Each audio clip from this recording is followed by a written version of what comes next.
Et bonjour à tous et bienvenue pour cette nouvelle vidéo sur de la mythologie grecque cette fois-ci. Comme vous venez de le voir, aujourd'hui on va parler d'un dieu connu de cette mythologie. Il est le maître des enfers. Aujourd'hui on va parler donc d'Hadès. Et juste avant de commencer la vidéo, je vous embête pas longtemps, mais s'il vous plaît, si vous aimez la façon dont j'aborde la mythologie et l'histoire, surtout abonnez-vous pour me permettre de pouvoir créer du contenu encore plus qualitatif et enrichissant. Alors on commence. Frère aîné de Zeus et de Poséidon, Hadès, nommé aussi Pluton par les Romains, est l'un des dieux les plus redoutés. Il est appelé aussi le riche ou l'invisible par rapport à la cunée, le casque d'invisibilité. Avec la cunée, son casque, il porte aussi une lance pourvue de 2 branches et une corne d'abondance. Il est représenté comme un homme imposant et barbu. Il est mené par ses chevaux qui le transportent fièrement dans son char pour remettre les indomptés sur les cours du fleuve Styx. Un chien des enfers est souvent prostré à ses côtés.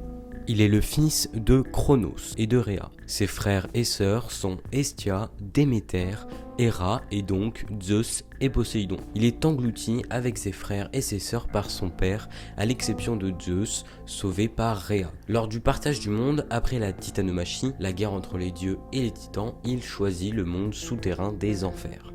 Hadès n'est pas quelqu'un de mauvais, comme Lucifer, bien que considéré comme lugubre et sans pitié parce qu'il règne sur le royaume des morts, il n'est ni jugé comme maléfique, ni comme injuste par les Grecs. Cependant, il ne prononçait jamais son nom, de peur d'attirer la mort. Dans leur maison, il ne lui vouait aussi aucun culte, car Hadès, régnant sur les morts, ne s'intéresse pas aux vivants.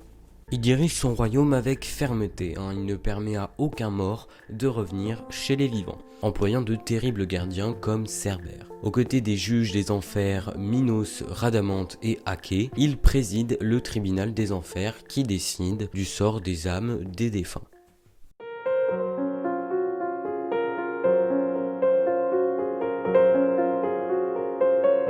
Compté parmi les Olympiens, il ne se rend pourtant que très rarement sur l'Olympe, préférant l'obscurité des enfers à la lumière. Il ne s'occupe guère des intrigues des autres dieux.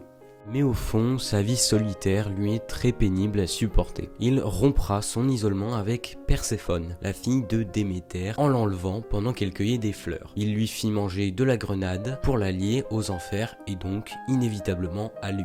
Déméter, exigeant qu'on lui rende sa fille, demanda de l'aide auprès de Zeus. Face à cela, Zeus décida que Perséphone passerait les 6 mois de la saison froide avec Hadès et les 6 autres avec sa mère.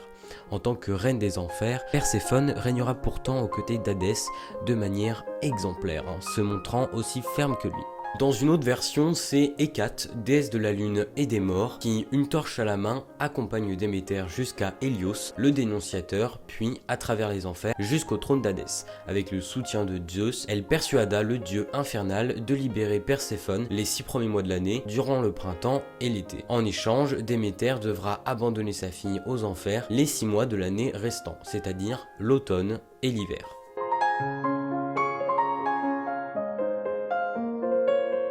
On prête à Hadès, avant qu'il épouse Perséphone, une aventure avec Manté, fille du fleuve Cocyte, un fleuve des enfers. Après avoir été délaissée, Manté se vengea en dénigrant sans cesse sa rivale. Elle sera transformée en plante, la menthe, par Perséphone elle-même.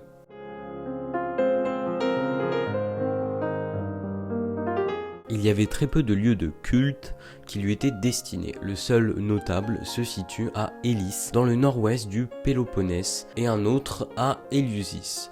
On lui sacrifiait des brebis ou des taureaux noirs pendant la nuit uniquement. Euripide indique qu'Hadès ne faisait pas l'objet de libations rituelles. Homère raconte quant à lui que pour le prier, on frappait le sol avec ses mains ou alors avec un bâton.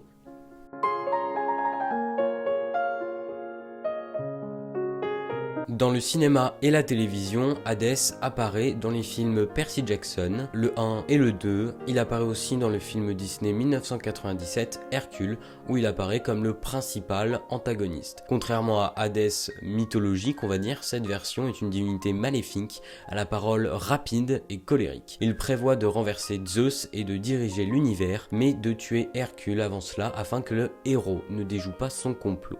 Le personnage a été exprimé par James Wood.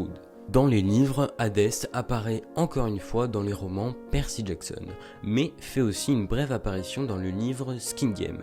Dans la culture plus traditionnelle, Hadès est représenté dans beaucoup de statues et de vases, comme le buste d'Hadès fait en marbre. L'image que vous voyez est une copie romaine d'un original grec du 5e siècle avant JC. Le manteau en marbre noir est quant à elle une addition moderne. Et pour ce qui est des vases, on peut parler du vase Tundo où l'on voit Perséphone et Hadès ensemble.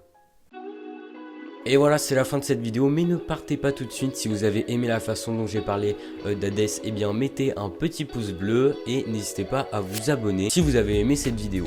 Et n'hésitez pas aussi à mettre un petit commentaire pour me dire votre dieu grec favori ou des suggestions de vidéos futures. Et nous, on se retrouve vendredi prochain, 17h15, pour parler d'un des habitants des enfers, le passeur des enfers, Charon.